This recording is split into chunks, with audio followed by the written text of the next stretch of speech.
اب مسئلہ یہ ہے کہ امام حسین کو جب پتہ تھا تو اب دشمن اعتراض کرتا ہے، قرآن کی آیت سامنے لاتا ہے، قرآن کی یہ آیت قرآن میں موجود ہے، کیا ارشاد ہوتا ہے وَلَا تُلْقُوا بِأَيْدِيكُمْ إِلَى التَّهْلُكَةِ، توجہ ہے آپ کی، قرآن کہہ رہا وَلَا تُلْقُوا بِأَيْدِيكُمْ إِلَى التَّهْلُكَةِ، اپنے آپ کو اپنے ہاتھوں سے ہلاکت میں نہ ڈالو۔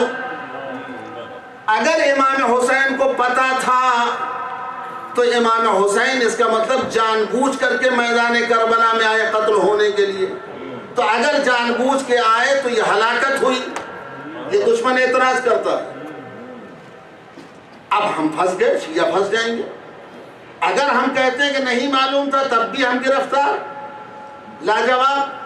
اگر کہتے ہیں معلوم تھا دشمن قرآن کی آیت لا کر کے اعتراض کرتا ہے کہ اگر پتا تھا تو قرآن کے خلاف حسین نے کیا۔ قرآن کہہ رہا اپنے آپ کو اپنے ہاتھوں سے ہلاکت میں نہ ڈالو۔ اب ہم جب پھنسے تو امام حسین سے التجا کیا، مولا یہ کیا مطلب قرآن کی آیت؟ اگر آپ کو معلوم تھا تو آپ کیوں گئے؟ شاید میرا مولا جواب دے کیا قرآن کی ایک آیت سے فیصلہ ہوگا؟ کیا قرآن کی ایک آیت سے فیصلہ ہوگا؟ ہم نے کہا مولا کیسے؟ کہا تمہیں قرآن کی یہ آیت تو نظر آئی کہ وَلَا تُلْقُوا بِأَيْدِيكُمْ إِلَى التَّهْلُكَةِ، قرآن کی دوسری آیتیں کیوں نہیں پڑھتے؟ ہم کہا مولا وہ کون سی آیتیں ہیں؟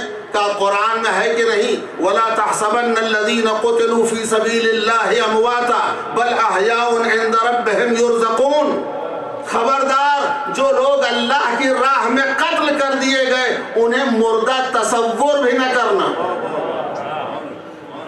انہیں مردہ خیال بھی نہ کرنا، مردہ سوچنا بھی نہیں۔ دوسری آیت میں ارشاد ہو رہا ہے وَلَا تَقُولُوا لِمَنْ يُقْتَلُ فِي سَبِيلِ اللَّهِ أَمْوَاتًا بَلْ أَحْيَاءٌ وَلَكِنْ لَا تَشْعُرُونَ، جو اللہ کی راہ میں قتل کر دیے گئے ہیں انہیں مردہ کہنا بھی نہیں۔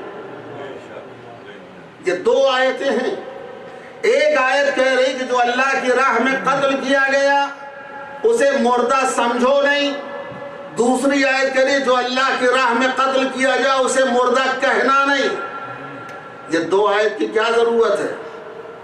ریپیٹیشن کہاں ہوتی ہے؟ تکرار وہاں ہوتی ہے جب سامنے والے کو یہ شک ہو کہ ہماری بات مانی گئی یا نہیں۔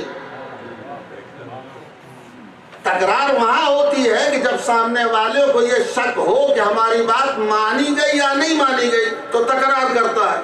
یہاں پر ایک آیت کافی تھی، جو اللہ کی راہ میں قتل کیا گیا اسے مردہ تصور نہ کرو، وہ زندہ ہے، اپنے رب کی طرف سے رزق پا رہا ہے۔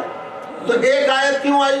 یہاں پر دو آیتیں اس لیے آئی ہیں کہ جو اللہ کی راہ میں قتل کر دیے گئے، ایک آیت کہہ رہی انہیں مردہ سوچنا بھی نہیں، دوسری آیت کہہ رہے